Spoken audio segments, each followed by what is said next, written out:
دہی اور شہد سے رنگ گورا کرنے کا آزمودہ گھریلو ٹوٹکا۔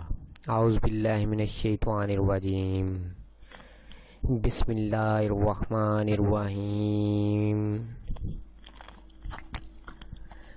السلام علیکم تمام سامعین و ناظرین، آج میں آپ کے ساتھ ایک نئی ویڈیو کے ساتھ حاضر ہوں۔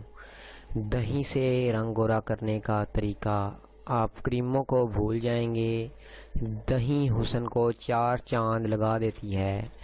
رنگ گورا کرنے کے 3 مفید طریقے، قدرتی طریقے۔ یہ بات تو ہر کسی کو تسلیم کرنی پڑے گی کہ ہمارے ہاں گورا رنگ ہر کسی کو پسند ہے۔ ہر لڑکی یہی چاہتی ہے کہ وہ گوری اور دلکش نظر آئے، اس لیے وہ ہر طریقہ استعمال کرنے کے لیے تیار رہتی ہے، چاہے اس سے ان کے چہرے پر برے اثرات کیوں نہ مرتب ہو جائیں۔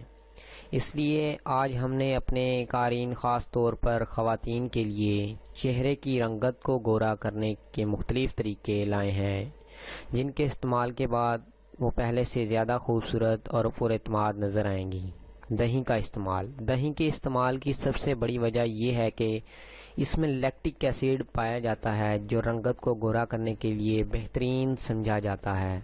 صبح منہ دھونے سے پہلے بھی آپ دہی کو آہستگی سے اپنے چہرے پر لگائیں اور آرام آرام سے اس کو اپنی جلد پر مسلیں، یعنی مساج کریں۔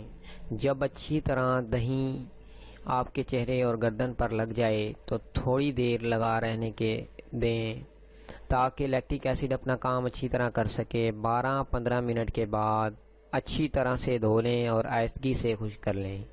اس طریقے کو تقریباً 1 سے 2 ماہ تک روزانہ استعمال کرنے سے آپ کے چہرے اور گردن کے گورے پن میں اضافہ ہو چکا ہوگا۔ دہی اور شہد کا استعمال۔ ویسے تو صرف دہی کے استعمال سے آپ کی رنگت میں کافی نکھار آئے گا، اگر دہی میں 1 چمچ شہد ملا کر استعمال کیا جائے تو بھی آپ کی رنگت کافی صاف ستھری اور گوری ہو جائے گی۔ طریقہ اور ترکیب و استعمال۔ دہی اور شہد کے مکسچر یعنی ان کے ملاپ سے آہستگی سے اپنے چہرے اور گردن پر مساج کریں، یعنی اپنے چہرے پر ملیں اور 20 سے 25 منٹ بعد ٹھنڈے پانی سے منہ دھو لیں۔ ناظرین، یہ تھی ہماری آج کی ویڈیو۔ اگر آپ کو یہ ہماری ویڈیو پسند آئی ہو تو ہمارے چینل ہوم ہیلتھ ٹوٹکے کو سبسکرائب کریں، اور یہ ایروز میں سرکل آئیکن شو ہو رہا ہوگا، اس پر کلک کر کے آپ ہمارا چینل سبسکرائب کر سکتے ہیں۔ اور ناظرین، ہماری اگلی 2 ویڈیوز ان ریڈ آئیکن میں شو ہو رہی ہیں، ان کو بھی دیکھ لیں۔ شکریہ۔